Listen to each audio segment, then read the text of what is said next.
अयोध्या जो युद्ध है, मतलब जिसे जीता ना जा सके। इसका जिक्र इतिहास से लेकर वेद पुराणों में भी मिलता है। लेकिन क्या है अयोध्या और राम का इतिहास? राम राज्य से लेकर राम मंदिर तक क्या है पूरी कहानी? जानिए 7 एपिसोड की खास सीरीज राम जन्मभूमि का इतिहास में। दरअसल बौद्ध साहित्य के मुताबिक अयोध्या को भगवान बुद्ध के काल में विशाखा कहा जाता था, और जो संपन्न शहर था वही अथर्ववेद में अयोध्या को 9 द्वारों वाले देवों की पुरी बताया गया है। साथ में यह भी पता चलता है कि उस काल में भी अयोध्या प्रसिद्ध थी।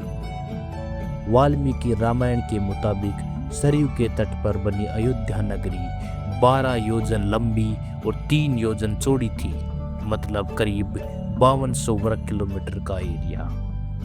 1862-63 में पहली बार अयोध्या का आर्कियोलॉजिकल सर्वे किया गया, जिसमें धानन और विशाख लेख वाले सिक्के मिले। वही इतिहासकार जॉन की अपनी किताब इंडिया हिस्ट्री में लिखते हैं, अयोध्या उस जगह बसाई गई जहां 2 ट्रेड रूट एक दूसरे को काटते थे, इसलिए अयोध्या काफी संपन्न थी।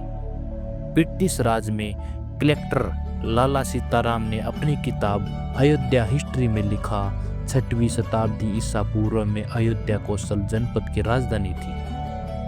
हालांकि कुछ जगहों पर अयोध्या को साकेत भी कहा गया है, जबकि प्रोफेसर रिच डेविड्स मानते हैं कि बौद्ध काल में अयोध्या और साकेत 2 अलग अलग शहर थे।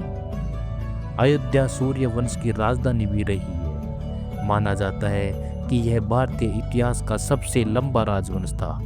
इसमें कुल 130 राजा हुए, जिसमें दशरथ 63वें और भगवान श्री राम 64वें राजा हुए।